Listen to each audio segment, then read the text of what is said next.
Where were you born and raised? I was born in Dakar, Senegal.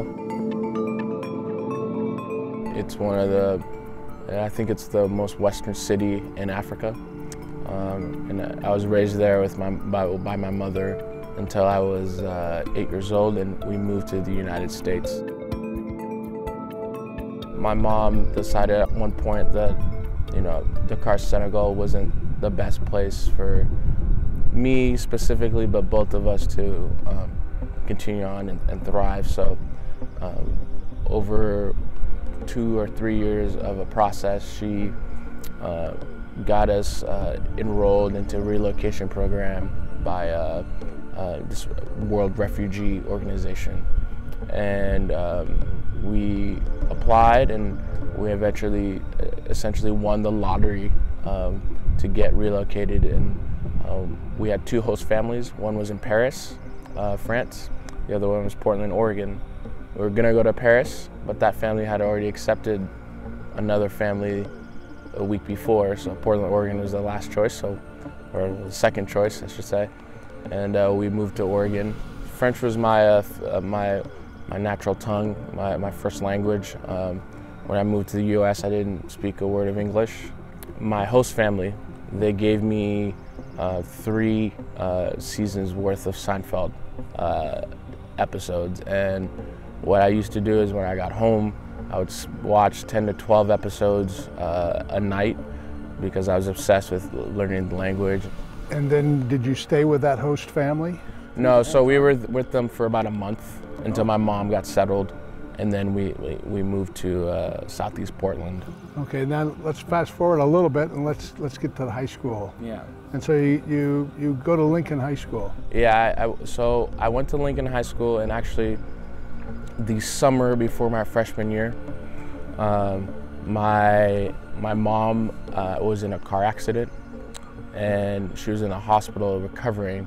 So I had to stay with a few of my friends, my close friends, and stayed primarily with one of her work friends, who was a really close family friend.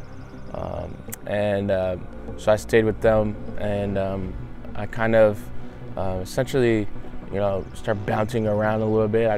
I'd spend the night at different friends' houses 4 or 5 nights in a row. At Lincoln, Elvis started running track and playing football. After graduation, he ran track and played football at Oregon before transferring to Montana State, where he was an athletic and academic All-American. Then it was off to the Philadelphia Eagles in the NFL. He studied to become a doctor, but coaching is where he found his calling. So your NFL, your playing day career's over. You have a choice now. You be a doctor or something else. Or something else, yeah. How did being a coach, how did that pop up? Well, when I got back, Chad Carlson was coaching at Lakeridge, and he needed some help with the receivers. So Chad was your high school coach at Lincoln? He's the head football coach when I was at Lincoln. And when I came here, started coaching, I also got a job in the special ed department here at Lakeridge, and I was able to start coaching and form a really good relationship with all the players, and just get myself involved in the community, and things started going really, really well. You were announced as the new head football coach. What's the first thing that goes through your mind? Oh boy. Yeah. Is that what it was? I don't doubt it. Yeah, I think in the hiring process, I felt pretty confident that I could get picked as the head coach. But once it actually happened, there's a big weight put on my shoulders. And my philosophy as a coach overall is be a teacher first, and then be a coach second.